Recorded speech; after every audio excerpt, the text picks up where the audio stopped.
guys, welcome to Tampa, Florida, SureFire Live. Some of us are down here at the United Buyers Group convention. First time I've ever been. I'm a new member.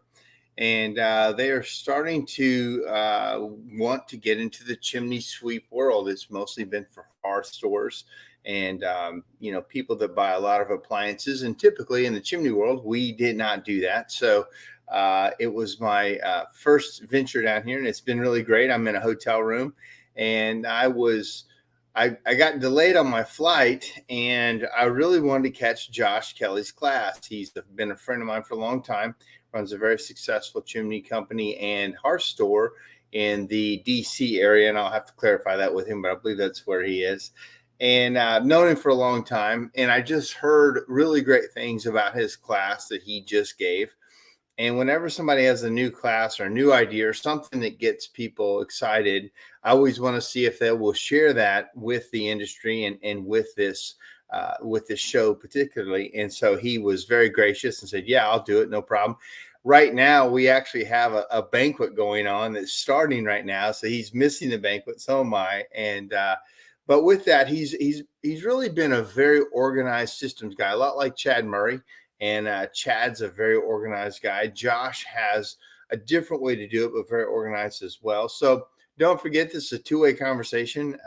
I watch the comments, I check the things, and I bring your talk into whoever the guest is, or if you have questions for me. Now, personally, I wasn't a fan of hearth stores in the past. Recently with Tim Reed and Josh and some of these guys who are really doing it right, it has me thinking differently about it. So with that, Josh had some technical difficulties. I got to tell you this, he had his computer set up, and then for some reason he got this unsafe connection warning. He could not get his computer work. So now he's on his phone. So I'm going to bring him on. Hey, Josh. Hey, how are you? I'm good. How are you? Good. Thank you for powering through the crap and getting here tonight. Yeah, no, my cell phone seems to enjoy the same Wi-Fi connection that's not working on my laptop. So it's working. Man, thank you for joining us. Tell people who you are. I know you've been in this business a very long time, and what do you do? So, I mean, we are a full service fireplace and chimney company. We do go to market as two different companies, as Tri-County Hearth and Patio and as Magic Broom down in Waldorf, Maryland. Now I'm south of DC. I don't technically go into DC, but I'm south of DC suburb. So like we're full service, and like Mark says, we got multiple trucks and things like that, and I made my niche as being a systems guy. Mm-hmm. Yeah. So, are you second generation? Yes. Did you start this company, or are you second generation? Yep. Nepotism at its finest. And so your mom and dad started, I guess? Exactly. Why did you get into this business? This is a weird business. A lot of kids don't. Why did you say, yeah, that's for me? I had worked, I had a few jobs outside of college. And I was just, I'm the type of person, I was working on their business for them, and I was fixing problems and their sort of shit. And that's kind of my niche is, as a problem solver. And I was like, well, fuck this. This is, I can do this, and benefit me. Yeah. So that's what I said. That's what I was doing. And then that's where the allure of the family business came into me, because, I've always been at some level a problem solver. And of course, it's gotten better over the years as my skills have built, but I've always very much been a problem solver. And that was my allure to jump into this. So it wasn't necessarily that I wanted to be in the chimney and fireplace industry. It was the allure of, being an owner operator type thing. So you and I have a affinity for Tennessee. You went to University of Tennessee, Knoxville, I believe. What kind of degree did you get, or why did you go to Tennessee? It's a business degree in accounting. Mm-hmm. So why did I go to Tennessee? It was my friends are fucking texting me. Thank you, JJ. Popped right up on my screen.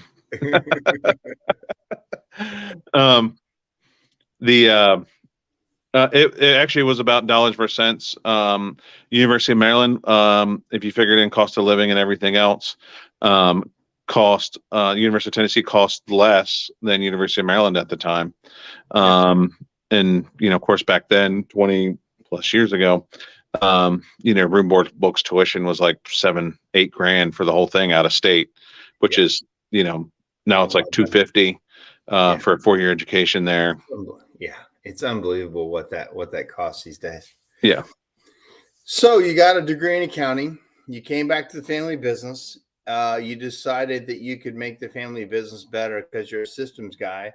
So the other day, and I've known you for years. In fact, I've bought some of your products in the past. You had a very well designed, very well thought out sales process for chimney caps, leaking chimneys, and those kind of things. And you kind of built that out proprietary. That was the first kind of really product I'd ever seen you have. And then I saw what you did with Dropbox, and you had an amazing, you could find anything in your company in Dropbox. And then recently you kind of showed that to the UBG group. So can you explain kind of how you run your business through your systems?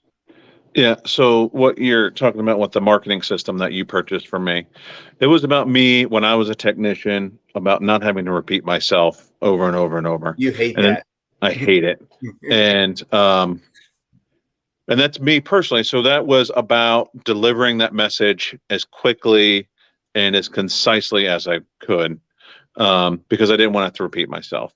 And then, of course, then that turned into other things like, I started collecting data, things like that, manuals, and that went into Dropboxes and different things like that. And then you would start to build out checklists and forms in there, and different lists, and so on and so forth. And then one year, we were trying to onboard a new CSR. And what I was really starting with was I wanted to find a kind of want to make a hierarchy tree or decision-making planogram sort of thing. And I kind of wanted to do it in a website format where they could, have something up on the screen and they just click through it. Right. And, I thought about doing it, go back to my college days when we, used to write it in HTML code, and, that would have been terrible. So I played around and I actually stumbled across Google Sites. And what I found was I was able to take these documents that I'd created, lots and lots of documents, and put it in a visual format for the staff. Because what I found, even though I have this, like a Dropbox or, Google Drive, is a lot of people don't know how to navigate a file system, and which is very true. And then they necessarily understand my organization system, even though I think I'm highly organized. But they understand how to operate a website. Just about everybody understands a website.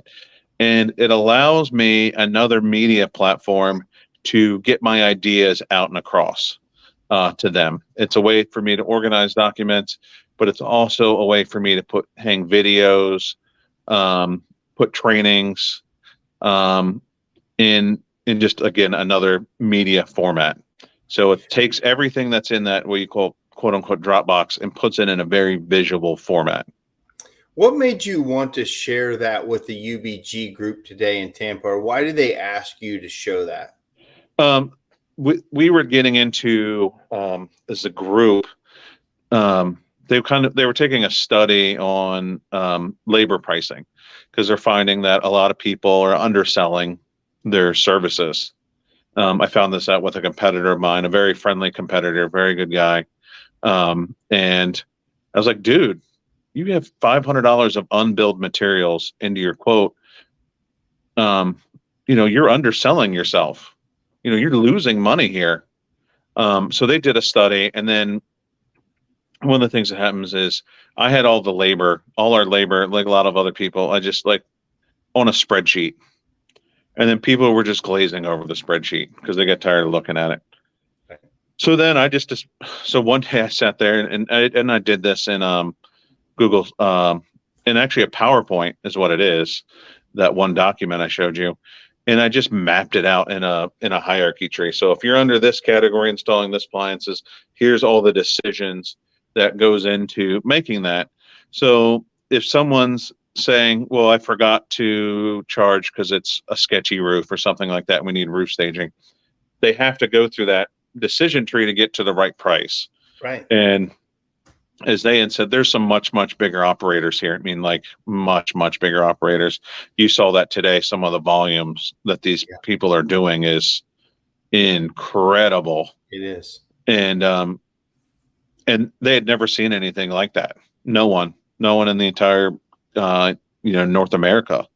And so you were a technician first, basically. Yeah. Then you started bringing in these systems. So what I really find interesting is there's a kind of a big dichotomy between the chimney sweep side and the hearth side. What do you think is what could each of us learn from the other side? What's the biggest difference, and what could we learn from each other? That's a tough one. Service is profitable is the big one. And, especially for the retailers, there's a lot of money being left on the table, but not understanding the full chimney side of the business. There's a lot of low hanging fruit there that can be had. Right. And then vice versa, having a retail store is not for everybody. And it does open some doors, but it also opens up some frustrations. For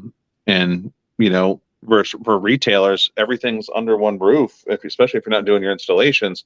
So you're not worried about what's going on, outside the doors, where I'm worried about everything under the hood, what's going on, what's going out.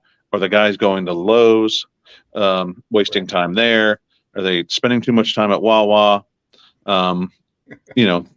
There's so much, there's such different things to look at for both sides of the business. They each have unique sets of problems. Yeah. And like one thing, I'll mention this company, Service Titan, which is, a big software company.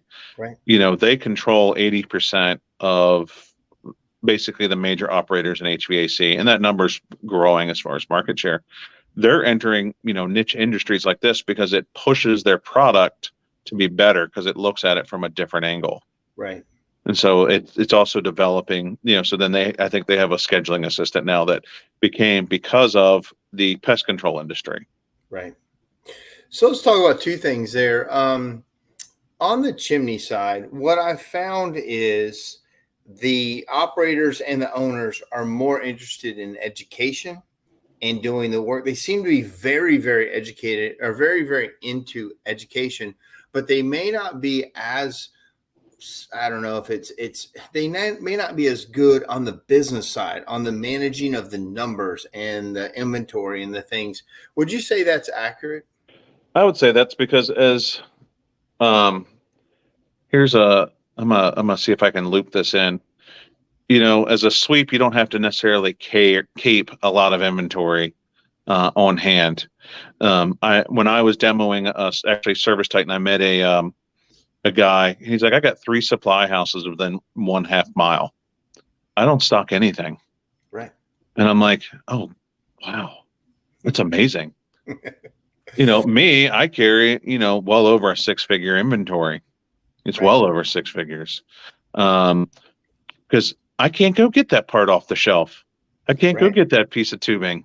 I can't go get this, even a gas fitting, it might be available at a few more places, but it's still a pain in the ass to track down. So in the hearth side, you have to stock the parts for the appliances. You have to keep stocking it on hand because this has been a perfect example of if you didn't have it in stock, you weren't making any money. Well, that's what they talked about today. At the opening, he's like, it used to be just in time. It was okay. Just in time was a 1 week, 2 weeks at the most. You'd have pretty much anything, and that ship has sailed during COVID and the supply chain.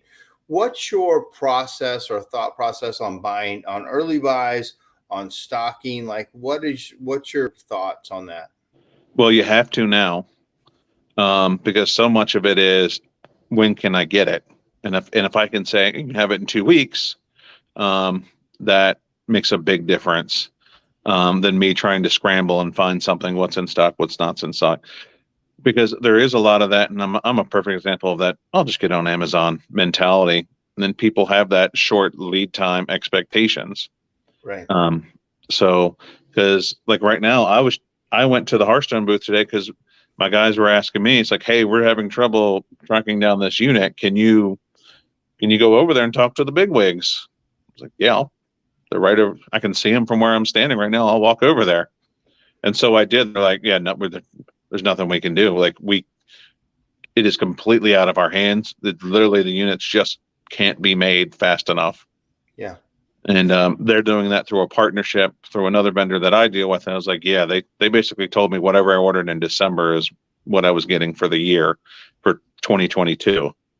Oh my gosh. Yeah. So you're already, if you haven't ordered by December, you're not getting it this year from that distributor. Yeah, they're sold out on some products for the year already. Yeah. And they're not the only ones. No, yeah, I know. There's several people are, especially in the wood categories, that are already sold out for the year. Yeah. Yeah, I saw that. And we just got one of those stoves in that we ordered in October. It came in the other day, and you didn't see my show, but we tried to go install it. The guy's been waiting since October, and you know how it's a soapstone stove and it's like a blue hue.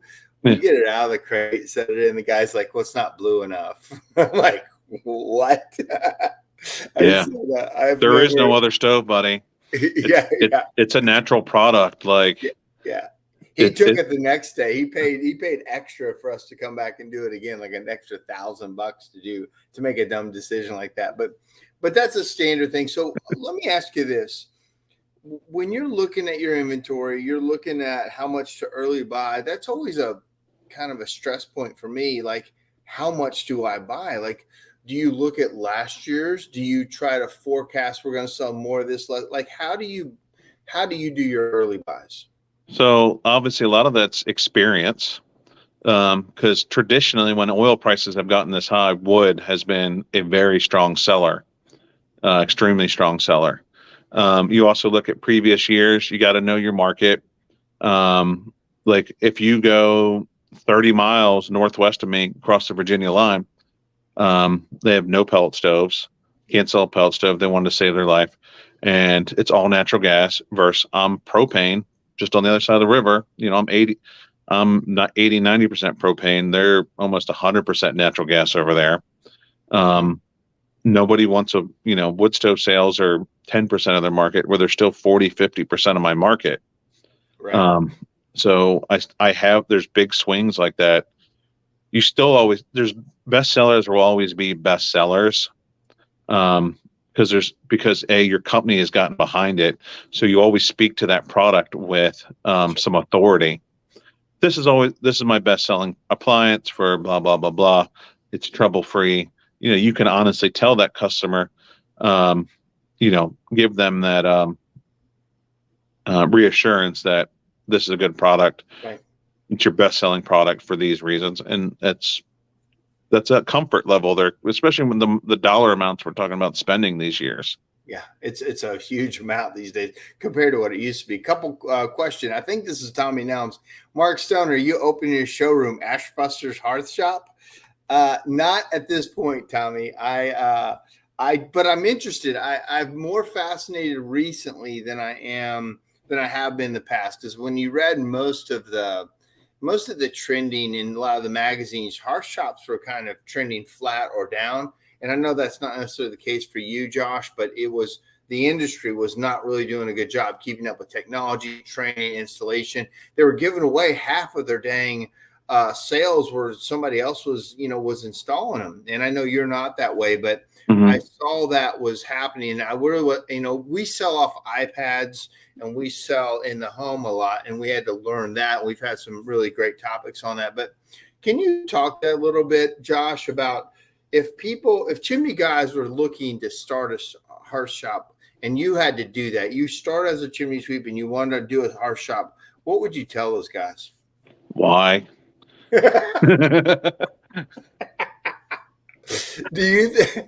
explain that. Well, the first thing you got to understand is you are chained to a retail store, period. If someone calls out, you're there. I mean, you're the guy.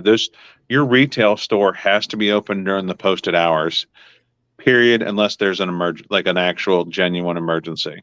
Because Okay. what'll happen is people will pick up if you're on, and word will start getting out. Oh, they're never open when they say they're open, and that's a very, very, bad thing to happen. The hours are different. And then, my service techs come in at 7 a.m. The sales staff comes in at 10, so they can work hours opposite of their customers. Okay.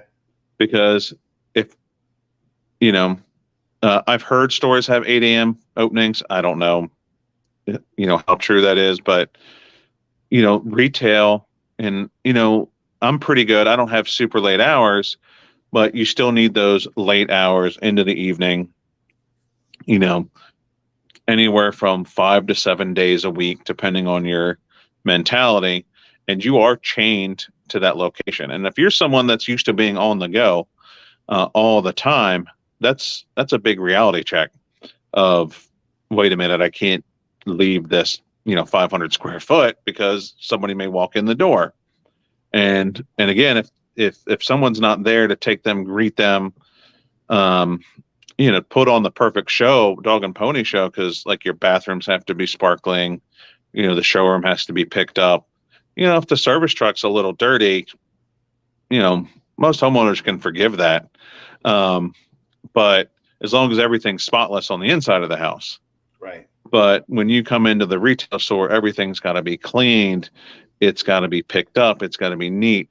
You can't have old product there. It's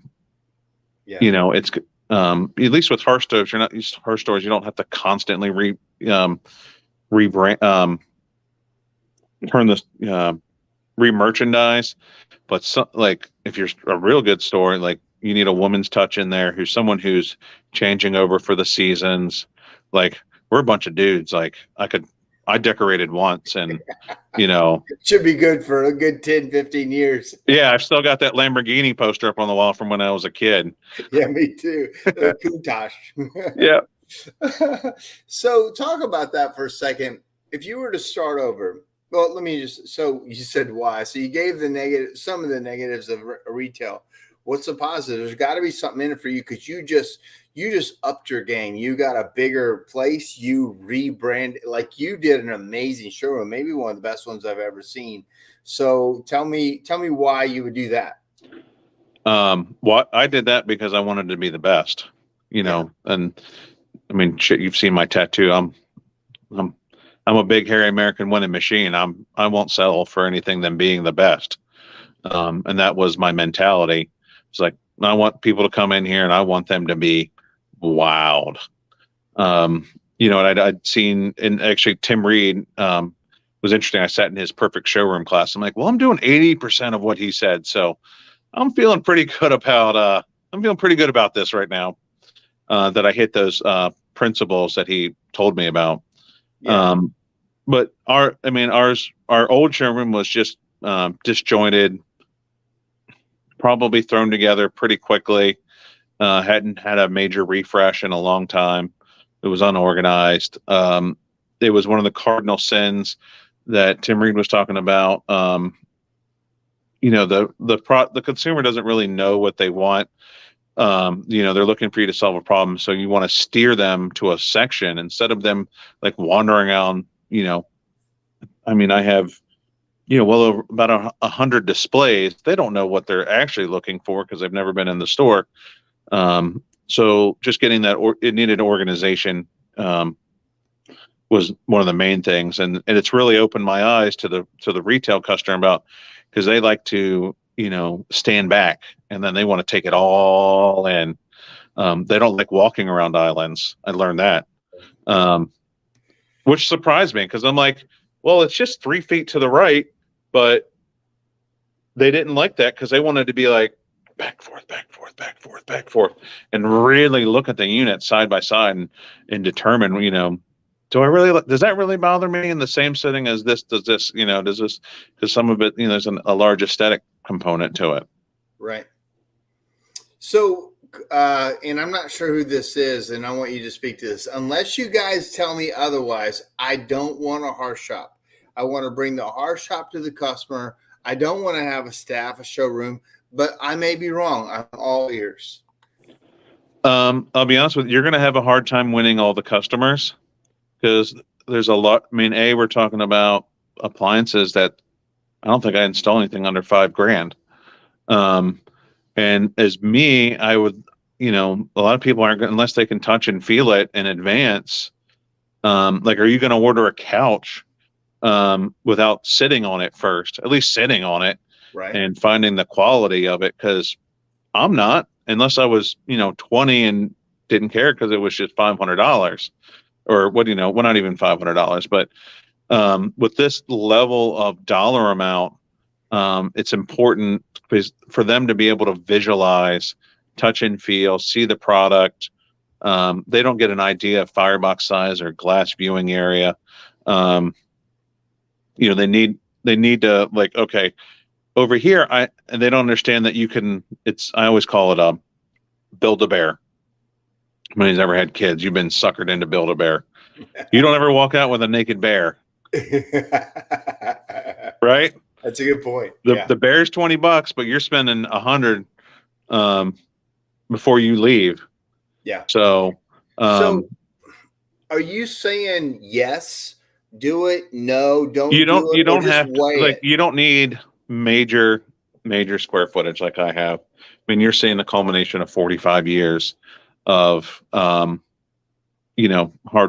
sweat and tears to get to that level of showroom. Plus, I've had more competition over the years, so we needed to separate ourselves some more. But there needs to be some. Like I said, you're not going to win a lot of customers unless they can come in, sit down with the spouse, feel the heat off the unit, qualify. I find there's a big outfit out of Northern Virginia that does not do a very good job of qualifying their customers. And then they come into my store and they're blown away by the heat of, what do they really want? They said they really want something that would heat. Right. And then, like, yeah, this is the product you wanted. Yeah, I can totally see. So, I was at one of the booths today, and the guy had a complete virtual showroom. It was the guy who did those stone mantles. He rented a space. There was nobody there. They had cameras, and they had all their displays up, and they literally sent the customers a remote lock button. They unlocked the showroom. The guy went in. They have a place you sit. They talk to them, and they have displays of their stone mantles. That's all it was a stone mantle thing with fake fireplaces in it. And I'm wondering if that is not something, like, for me, my argument, I'm just going to play devil's advocate. I got 30 guys in the house with iPads, and I'm going to show you everything. And there is a group that want to see it, feel it. There's a big group that trust me and say, hey, Mark, if you say this is the one, we're going to do it. What do you think the future is? Because let me just say this. You built a destination hearth shop. Mm-hmm. You went big. You went, gosh, you've got to go see Tri-County. You've got to see that because it's another level.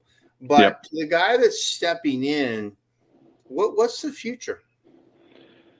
Like I said, I think there's always going to be some level of brick and mortar in this industry because certain manufacturers aren't going to sell to you unless you have a showroom. And they're set in their ways. And that's usually some of the better product lines have that mentality of they want, because they know if my product's on burn in your showroom, it will sell better. So in my mind, I mean, there's internet sales aren't going away. Do you do many of those? Do you do many internet sales? No, I don't. I personally think that person who buys that level of appliance that is, it's fire and thinks they can just do it on their own is kind of crazy. There's a few of them that can do it. I agree with that. There's a few of them that can do it. I will sell them that appliance. Usually they fail on some level. Fortunately, we moved to contracts when they want to do their own installations that says, well, if you screw it up, it's on you. It's not on me. Oh, so if they buy it, say they're going to install it, they don't use your install team, you move to a contract that says what? First of all, if installation it because you didn't install it correctly and the unit's not working correctly, it's not my fault that the unit's not working correctly. Which is probably majority of the time. Yeah. Oh, I know. I had a customer, and I only happen to know that he called my competitor in the area because he posted, because we're friends on Facebook, and the name is a name that because it was like the same as the musicians, and I was like, and I had told the guy the fireplace, so I was like, "What's going on with the fireplace?" He's like, "I don't know. We're going out next week. I'll call you." Oh, sure. And I got a text when she said the guy completely ignored the installation manual, and this was a $3,500 fireplace, just the fireplace. It's like the guy completely ignored everything. So let's talk about that. What do you do? And then how do you feel about installing other people's stuff? They bought it on the internet, but they want you to install it. So at this time, I don't have the capacity to do that because we're busy with our own installs. The one thing I will say, I'm 100% on the hook, no matter what, for that installation. It doesn't matter. It doesn't matter how long ago I did it either. I'm 100% on that hook. So the risk to me just isn't worth it. So you don't install. Other people say, "Hey, I bought this." No matter what you do, like if you do the venting, you do the install, you write off that you're not responsible for the thing. You just don't. You say it's a capacity thing. Let's just say you had the capacity. How would you feel about it? Probably not. Still, it's such a liability. And then again, I watched Lee Roth do it. I watched Lee Roth do it. He's like, if the appliance broke, you're still paying me. You're responsible for freighting it in, unloading it, getting it in the house. The average person can't handle that. Unloading the wood stove, getting it off the truck, that sort of stuff. But yeah, if you buy a fireplace, and I've seen it where it's broken out of the box, and the guy's like, "Well, you're the dealer for them." I'm like, "It's not my problem, buddy." Yeah, that's your problem. So I've got some other for some reason they're not coming in on my normal feed, so I'm going to read them to you. So let's see. Jay Walker says, so Doug Jones says, "Go Joshy." Jay Walker says, "That's the exact reason I haven't chosen to have commercial retail store, no chains. Learned it from the mixed group." He said, "Josh's showroom is awesome." That's from Jay Walker. Thank you. Doug Jones says, "iPads all the way. That's how we do it." And I want to get back to that. What's that? I'm anti-Apple, but go ahead. James Michael says, "We sell about 180 appliances a year out of our service trucks. We closed our showroom because our clients, it moved up. We closed our showroom because our clients wanted us to come to them. They liked the convenience of it. Keep in mind, they didn't even know that they wanted it till we're there and introduce it to them and explain the pros versus traditional fireplace." Talk about that for a second. You've got both, right? You got guys that go out too, right? Yeah. Well, that was part of that marketing system me and you talked about, is that I set them up. I don't give them every product that I have in the showroom to go through, because you'll get lost in that minutia just trying to do all that on a tablet's very difficult. If you come into my office, I've got 3 screens to show people things. What about this? What about that? What are you really looking for?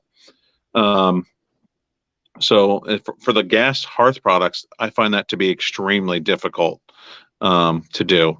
But with wood products, I don't know if you saw my wood brochure, but I limited it down to like 6-8 choices, and you can laser focus that, and if you're just selling wood stoves, you're going to sell a lot of wood stoves. But like for me, I mean, I don't want to haul wood anymore. And if you don't have gas to show me at that time, that's a whole nother loop of products that when I'm in the showroom, I can walk you through all of those products in 5 minutes or less, just so I can get a gauge of what's your comfort level. Can you physically handle wood? Because Right. that's a big question, especially with pellet stoves too.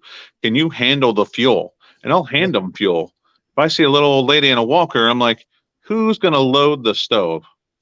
You know, Yeah. this is a real question. Who's going to be loading this? Who's going to be maintaining it? Because if it's you, you're not going to be happy with the product. Yeah. So my guys, yes, they have the ability, and they do sell in it. But I have my own gas insert brochure. I have my own wood insert brochure. I have I only sell Enviro pellet stoves. I use the Enviro brochure, but I keep that laser focus for them. I only give them 2 fireplaces to sell in the field. Oh, really? Yeah. So you run a bunch of service trucks, you do sweeps, inspections, Mm-hmm. all that, and then they sell off their iPads, and they can also then say, or you can come to the store and take a look at it. So in Service Tech, I've got estimates built. Says, same thing. The price of an open fireplace reline to be done right is expensive. Then you start showing them pricing scenarios like, well, but I can put a wood insert in. Takes me about 3 hours versus 12 hours, and I can do 2 to 3 of those a day. But I can give you a product if you want to continue with wood, and I can heat your house with it. And then this is the one I recommend, for your house. And you can sell a shitload like that. Just a shitload if that's what they want to do. And so my guys can hit one button, all those options up, and then you can have that conversation with, hey, price A is for an open fireplace, B is for my best-selling wood stove. Gotcha. And so they can have that conversation. So all that is very visual on the tablet in front of them, in front of the homeowner. And again, even though I'm a very digital guy, the brochure is not going anywhere. What do you mean? Well, because it's that tangible product. I got a safe brochure right here. Like it's very tangible. It's something they can. Now I'm very big on rebranding, so I like to control the flow of information.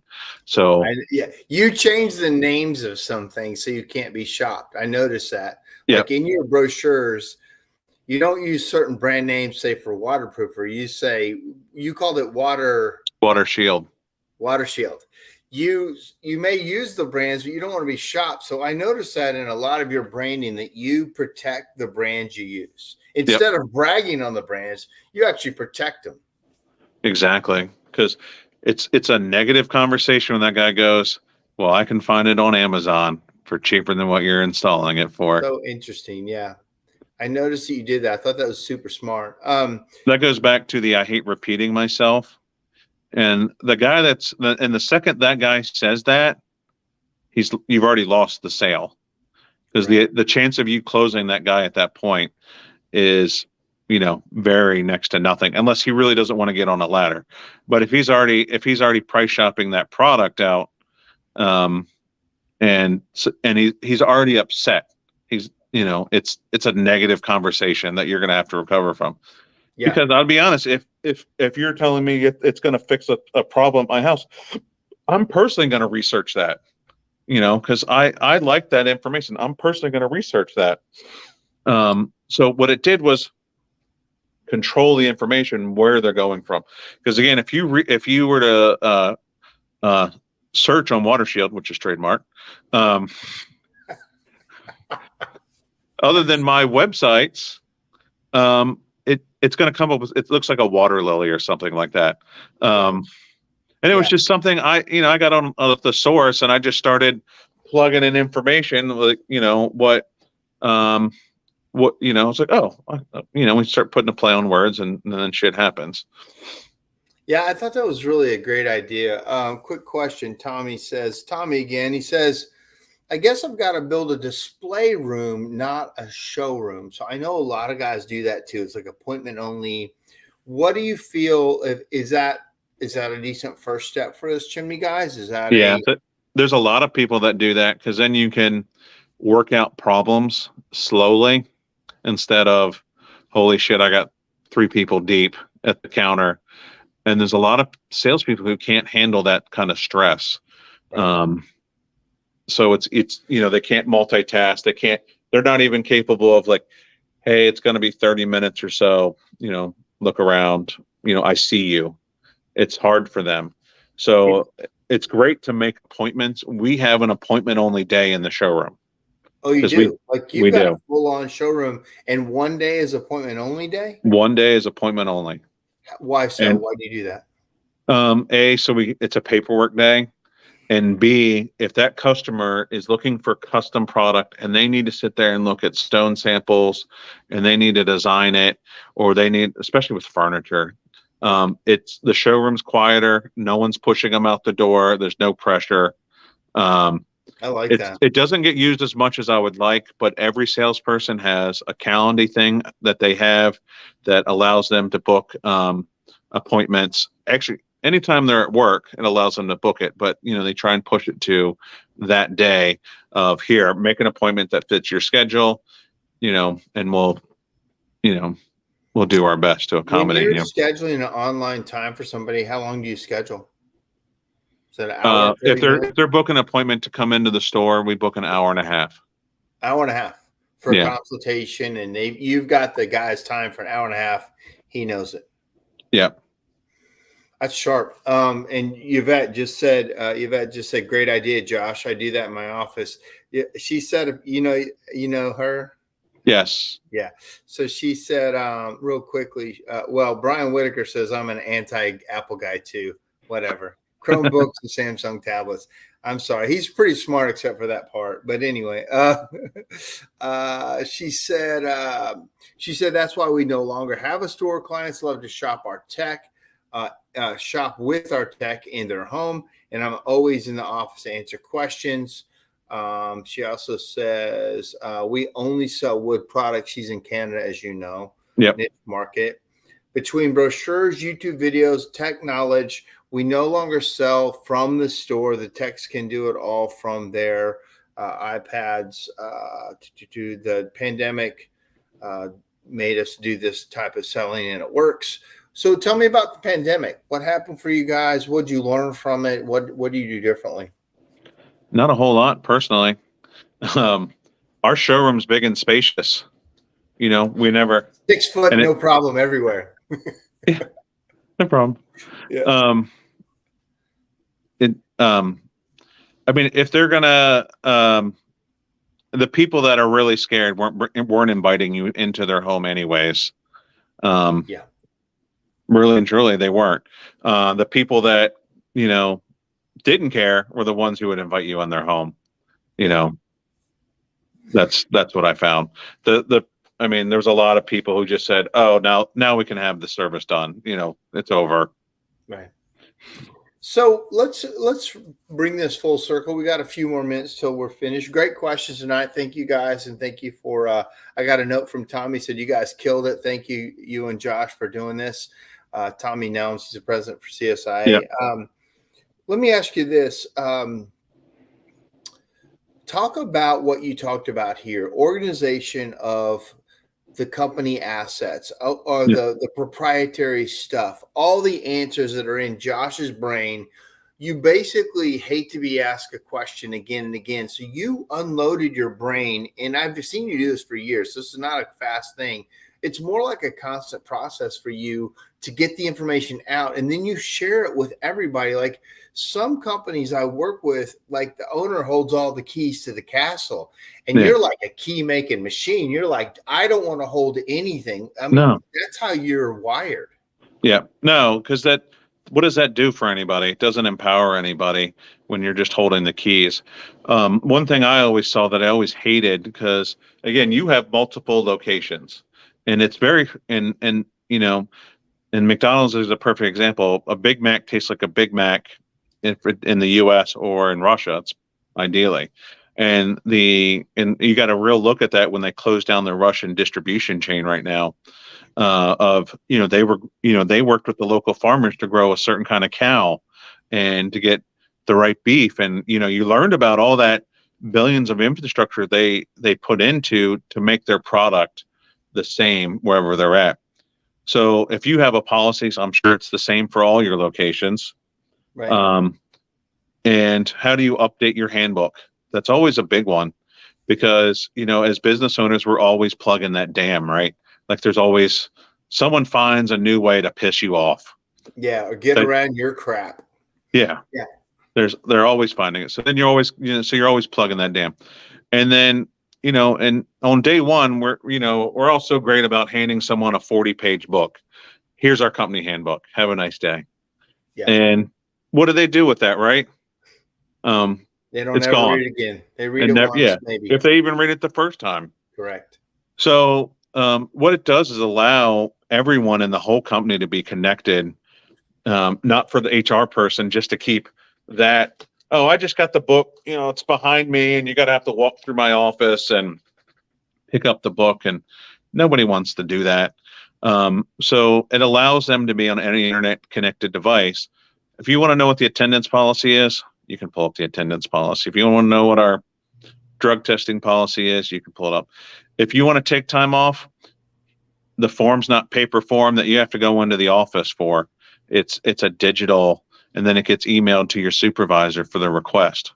Yeah. And you built this off of, I had Chad Murray on here a few weeks ago. He talked about Connect Team. You built this off Google. That's correct. Sites. You built a website. Now it's internal, right? Or can people see it? Only employees. Yeah. So then they've got a link to it. They go to it, and literally everything from phone scripts to, or does certain people have certain access to certain things, or does everybody have? Everybody has access to everybody's job, except the managers have a separate area that only they can access. Okay. Stuff the average employee doesn't need to see.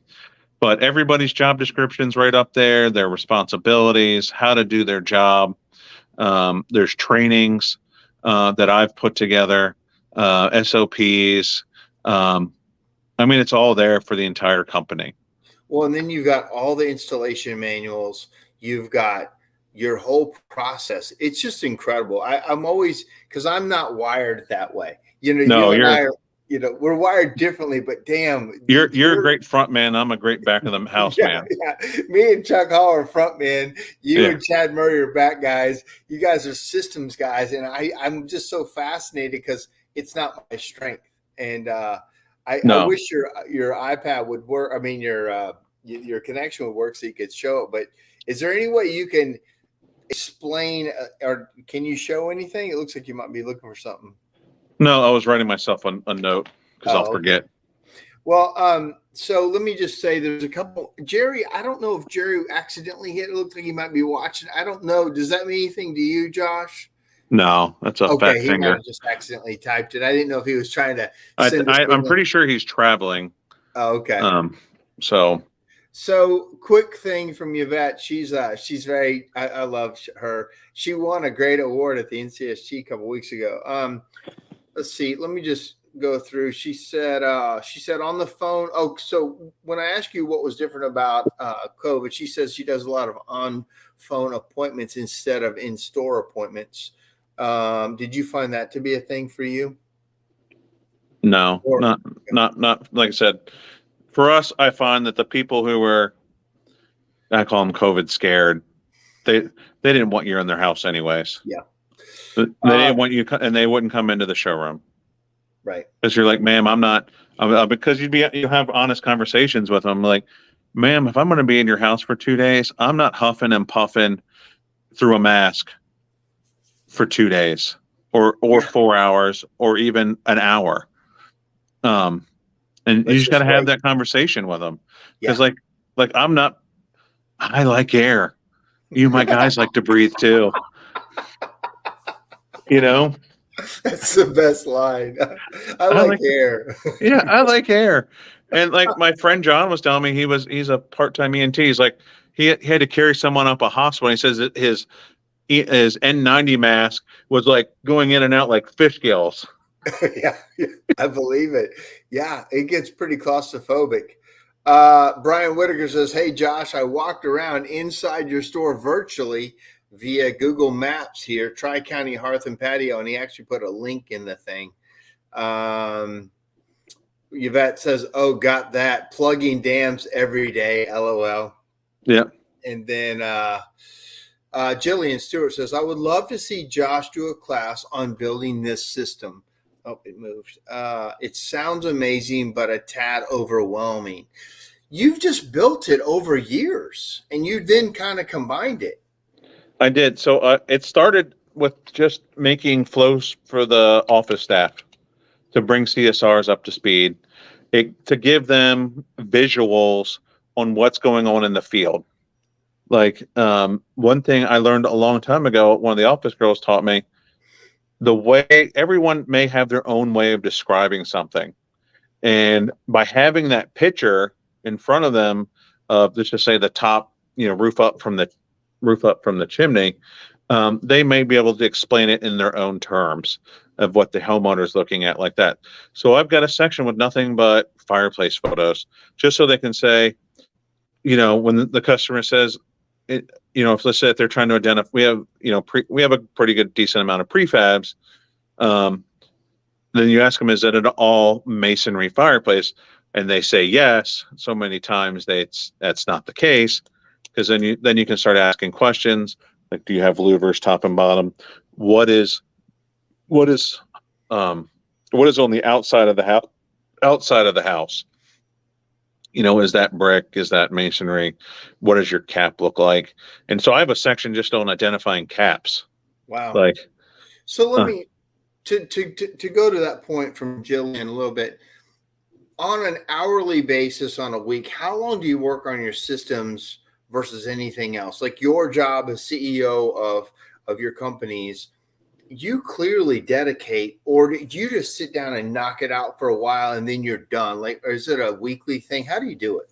Yeah. So it depends on what needs plugging, but sometimes I work on it not at all for like a month, 2 months, and then sometimes I put 40 hours in that week. One day we came up across a problem, how to move a load-bearing header. And JJ's on here. JJ will tell you I talked to him extensively about it. I also talked to my builder friend about it. And what we did was I went to the job site, took photos. I got all the materials. Found out I forgot something very important, like the 2x6s for the to hold it up. to hold it up. We brought plenty of 2x4s, but we forgot to actually, bring the wood to support the headers. Right. So then, of course, that turned into a checklist that I added into, and then I made a visual training step by step. Here's all the materials that you need, including 2x6s and 2x8s, the right kind of screws, because JJ told me that. I was like, JJ, I'm having a hard time finding the screws. And he goes, I'll call you right back. And he sends me a text message. He goes, this is the screw you want, because it's a structural screw and it's a very specific type of screw you want for that. I did not know that. I don't do that kind of work, but that's interesting. Yeah. But so then I'm able to document that step by step. I'm able to go to the internet, and I grab pictures off the internet that describes the king stud, the jack stud, and things like that. And then I'm able to use that as reference points in the training. And then I have real pictures with the guys doing it, and I have the example of, they know exactly what I'm talking about in that. And that way, when it comes up again, they're going to know what building materials to bring with them, because it sucks going to have to go to Lowe's. I don't care, as I was telling my friend Chuck, Lowe's is directly across the street from me. I can see it from my building, but I can't go in there for less than an hour. I know. You know what I mean? Like, yeah. It is. It's a quarter mile away from me, but it's an hour, to go into Lowe's, period. It's such a waste of your production time. It is. Yeah. So having those checklists for every job site, like when we do a fireplace swap out or rip and replace, whatever you guys call that, I know there's $500, anywhere from $400 to $600 worth of building materials I need to show up to with that job, for just in case I run into problem A, problem B, problem C. Right. That way, and it's all sitting there by the warehouse door. That way the guys know you have to take 2 sheets of Durarock, you have to take 8 studs, make sure you check these screws, these nails, you know, all this stuff. That's good. I missed part of Brian Wicker's question. His question was long and it dropped down into show more. So here's his question to you. How much of your store is showroom and how much of your location is warehouse where you store products in the back? Also, I noticed there's an upstairs level which you can't go to virtually. What's up there? Patio furniture. It's all outdoor furniture upstairs. And 50% of that building is warehouse. Okay. How big's the building? It's like 10,000 square foot. Okay. So you got a 5,000 warehouse, 5,000. The building's 140 by 80. I only know that because I just mapped it out for, the remodeling purposes. So to his question, so you got patio furniture upstairs, you got your main fireplace stuff downstairs. How long did you take to did you remodel or did you move into a new building? No, we remodeled. Okay. But it was a complete tear it down remodel. I ran new electric. I ran new electric. I ran new gas lines. We did all new framing. It was a shell, and we basically built it back up. To that point, anybody's listening, I think it's super handy for guys to show pictures of what they're doing and how they're doing it. It inspires all of us.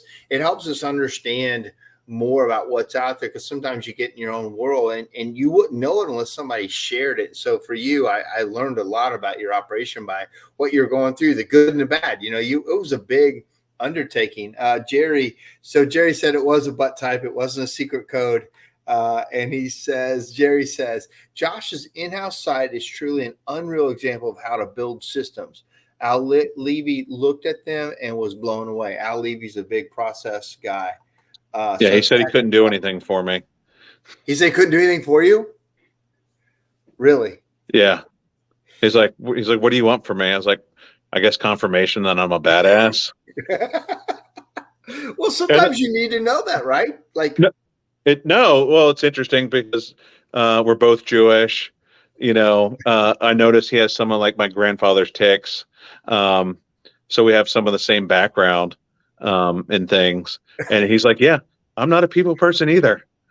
Yeah, that's funny. Yeah, he's been around for a while and done a lot of good work. And I know Jerry works with him and Eleanor works with him. You've gotten a lot of great compliments. A lot of people are impressed, but I really wish they could have seen even what you showed. So what's next for you, man? What do you do for fun? Tell people why the heck are you doing all this? Why are you building it? What do you do for fun, man?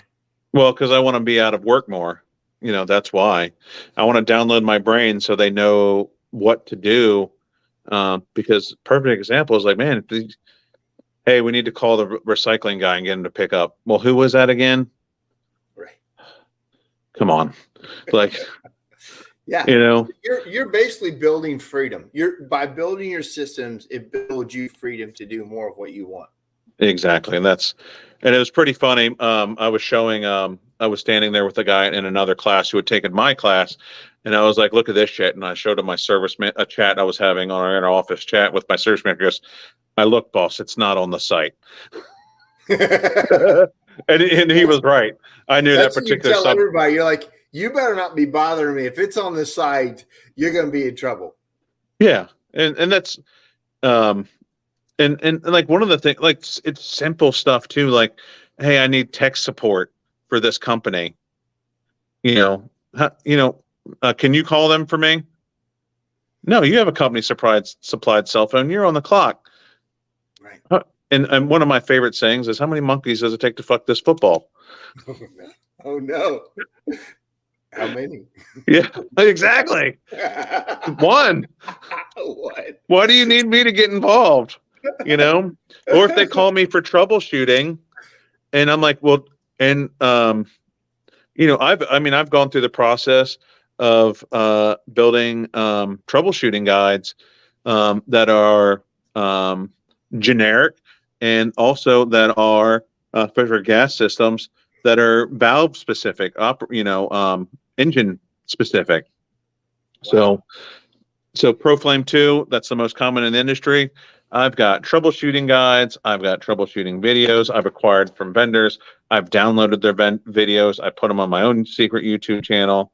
Like, I've done all that to make sure that information is like, I'm not working on that stuff every day anymore. So no, I don't remember the voltage that it's supposed to get to this point, because I actually had to look it up the other day and I was having trouble troubleshooting. I was like, I pulled the troubleshooting guide out when I was helping train a guy on a unit. I was like, there's no shame in that. Yeah. But I learned a long time ago when I was getting my NORA or oil certification, when I was getting my silver cert, and my instructor, who's a now friend of mine, Gary, he had a mentor by the name of Skip Lincoln, I think his mentor's name was. And he said, Skip said, Gary, do you know what makes me the very best technician? He said, well, yeah, you've just been doing it forever. He goes, nope, doesn't make me the best technician. What makes me the best technician is I know where to get the answers. Right. And You're that's kind what of a I've technician at heart. I mean, Yeah. You started as a tech, but you learned to build out a whole different system so you don't have to actually stay the technician. Exactly. Yeah. And like it's turkey season. I don't want to be working right now. Right. I want to be turkey hunting every single day. Yeah. A couple more things and we'll wrap it up. I know you and I got to get to a banquet, actually. Or we're going to starve. I know. Yeah. I know. It'll be gone. Stuart Koronovich says, awesome showroom, especially love the totem pole. Yeah. Doug Jones, JJ says he just wants to buy more knives with your time and money. I do have a knife collection. Guns. You got a heck of and guns. But have you not seen the knife collection? No. I'll show you at dinner. Okay, cool. Lastly, Julian says, we opened a retail location in August. We will be totally stripping 1,500 square feet of it for remodeling this summer. And this summer, it's terrifying. Any recommendations on planning? Yes, actually, there's quite a bit. First off, I'd contact Tim Reed. Yeah, I agree. Tim's the guy. Tim's the guy. And where's Juliet? She's in Pennsylvania, I think outside of Harrisburg, if I remember right. But Julian, Rick Anderson. Oh, Jillian. Yeah, Jillian. Sorry. Oh. So talk to Edmund and get a list of showrooms.